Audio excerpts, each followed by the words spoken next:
अऊज़ुबिल्लाहि बिस्मिल्लाहिर्रहमानिर्रहीम। तमाम स्टूडेंट्स को मेरी तरफ से अस्सलाम वालेकुम रहमतुल्लाहि व बरकातुहू।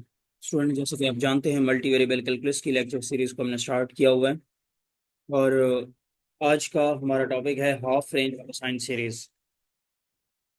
तो स्टूडेंट्स, अगर आपने हमारे चैनल को अभी तक सब्सक्राइब नहीं किया तो चैनल को सब्सक्राइब करें ताकि हर नई आने वाली वीडियो आप तक पहुंच सके। आज का हमारा टॉपिक है हाफ रेंज कोसाइन सीरीज। इससे पहले हमने फोरियर सीरीज के ऊपर बात की थी। फोरियर सीरीज में 2 पाई पीरियोडिक फंक्शन के लिए फोरियर सीरीज फाइंड की थी। फिर हम 2L पीरियड के लिए भी फोरियर सीरीज जो है वो फाइंड की थी। आज हम हाफ रेंज कोसाइन सीरीज के ऊपर बात करेंगे। तो स्टूडेंट्स, सेम जो हमारा फार्मूला था फोरियर सीरीज का वही होगा, लेकिन यहाँ पे हाफ हो जाएगा। कैसे? The half range cosine series of a periodic function F of x over the interval 0 to k is given by. वहाँ पे इंटरवल -k to k होता था और यहाँ पे इंटरवल जो है वो है हमारे पास 0 to k। ये डिफरेंस है, ठीक है। और यहाँ पे जो फंक्शन एफ ऑफ एक्स है वो इज इक्वल टू है a0 plus summation n equal to 1 to ∞ an cos n pi x divided by k। और यहाँ पे जो बी एन वाला पार्ट है वो नहीं है।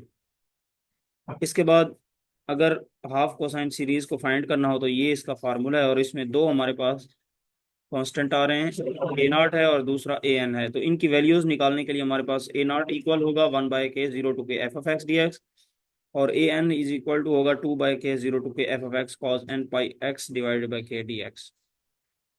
इन वैल्यूज को हम यूज करके हाफ कोसाइन सीरीज को फाइंड आउट करेंगे। तो आई होप ये आपको जो फार्मूलाज हैं ये समझ आ गए होंगे। तो स्टूडेंट्स, अब हम चलते हैं क्वेश्चंस की तरफ और इस टॉपिक के अकॉर्डिंग क्वेश्चंस को सॉल्व करते हैं।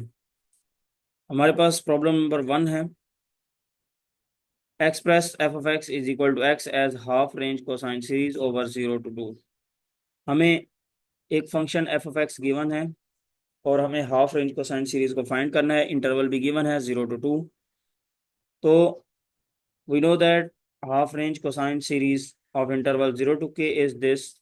अभी हमने ये पढ़ा था कि हाफ रेंज कोसाइन सीरीज का जो फंक्शन है उसका एफ ऑफ एक्स का जो हमारे पास फार्मूला है वो है a naught plus summation n equal to 1 to ∞ an cos n pi x divided by k।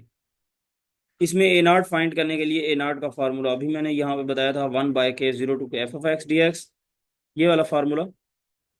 और इस फार्मूले में आप जस्ट क्या करेंगे, वैल्यू पुट करेंगे। और यहाँ पे अगर आप इंटरवल देखें तो इंटरवल आपका था 0 to k। यहाँ पे इंटरवल देखें तो इंटरवल है 0 to 2। इट मीन्स दैट के की वैल्यू क्या है हमारे पास 2। तो हम के की वैल्यू यहाँ इस फार्मूले में पुट करेंगे। A naught is equal to 1/k यानी 1/2 आ जाएगा। देखें, और इसके बाद इंटीग्रेशन 0 to k थी तो यहाँ इंटीग्रेशन हो गई 0 to 2। ठीक है। और आगे एफ ऑफ एक्स था, F of X equal to X है तो ये यहाँ पे एक्स आ गया और डी एक्स आ। इसको करेंगे सॉल्व। ये 1/2 वैसे का वैसे आ जाएगा। एक्स की इंटीग्रेशन x² बाय 2 आ जाएगा और फिर इंटीग्रेशन की लिमिट है 0 to 2। तो जब लिमिट अप्लाई करेंगे तो 1/2 बाहर आ जाएगा और x² बाय 2 यानी x की जगह जब 2 रिप्लेस करेंगे तो 2 का स्क्वायर 4/2 माइनस x की जगह 0 करेंगे वो 0 हो जाएगा। जब इसको मजीद सॉल्व करेंगे तो ये 2 से कैंसिल हो जाएगा। 2/2 इज इक्वल टू 1 आ जाएगा। सो ए नॉट की हमारे पास जो वैल्यू है वो क्या आई, 1। अब हमें ए एन फाइंड करना है। ए एन के लिए दोबारा देखें, फार्मूला हमारे पास था 2/k 0 to k F of X cos N pi x divided by K. तो इसमें के की जगह 2 रिप्लेस करेंगे तो ये बन जाएगा a N is equal to 2/2 0 to 2 x cos N pi x divided by d x. तो स्टूडेंट्स, ये 2 से कैंसिल हो गया और हमारे पास 1 आया। इसके ऊपर हम by parts, integration by parts use करेंगे। First function as it is लिखेंगे, ये फर्स्ट है। तो सेकंड का हमने क्या करना है, इंटीग्रेशन लेना। First function as it is integration of second minus time same integration of the second derivative of the first. तो इससे आपने पहले क्वेश्चंस किए थे जिसमें मैंने इंटीग्रेशन बाय पार्ट्स को आपको यूज करके बताया था। तो उसके अकॉर्डिंग हमने इसको यूज किया और जब हम ये N pi divided by X, नीचे इधर डिवाइड हो रहा है, ये जब ऊपर जाएगा तो वो बनेगा 2/n पाई। ठीक हो गया। और अंदर बचेगा X sine N pi x divided by 2, 0 to k-4 by, ये यहाँ पे दोबारा हमारे पास 4/n² पाई² बन जाएगा। जब हम दोबारा बाय पार्ट्स यूज करेंगे तो ये minus cos N pi x divided by 2। इसके बाद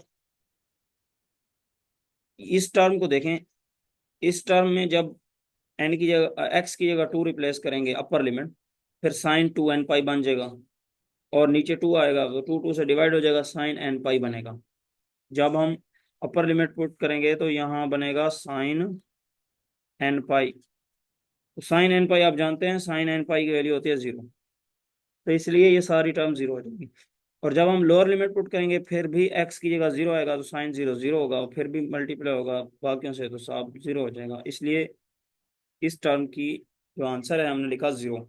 -4/n² पाई² माइनस, यहाँ पे अपर लिमिट पुट करेंगे cos n pi divided by 2, और प्लस cos 0, माइनस ये और माइनस वो जो लिमिट पुट करेंगे जब, तो ये आ जाएगा 4/n² पाई² cos n pi plus minus इस 4/n² को अंदर मल्टीप्लाई किया, तो ये हमारे पास आया।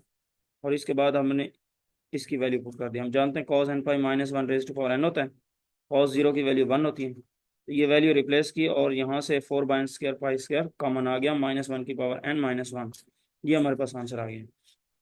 अब हमें a0 और an दोनों की वैल्यूज फाइंड हो गई, और हम दोनों वैल्यूज को फार्मूले के अंदर पुट करेंगे। फार्मूला था f(x) इज इक्वल टू, और ये फंक्शन x दिया गया था, a0 की वैल्यू क्या आई थी 1 plus summation n equal to 1 to ∞ 4/n²पाई², ये an की वैल्यू है, और इसका cos n pi x divided by 2, ये हमारे पास रिजल्ट आ गया। तो इस तरह हमने किसी भी क्वेश्चंस या फंक्शंस की जो हाफ कोसाइन सीरीज को फाइंड करना है, तो ये हम इजीली फाइंड कर सकते हैं। स्टूडेंट्स, अब अगर अभी भी किसी तरह का क्वेश्चन हो तो कमेंट सेक्शन में ज़रूर बताइए, ताकि हम आपके प्रॉब्लम्स को सॉल्व कर सकें। नेक्स्ट लेक्चर में मिलते हैं।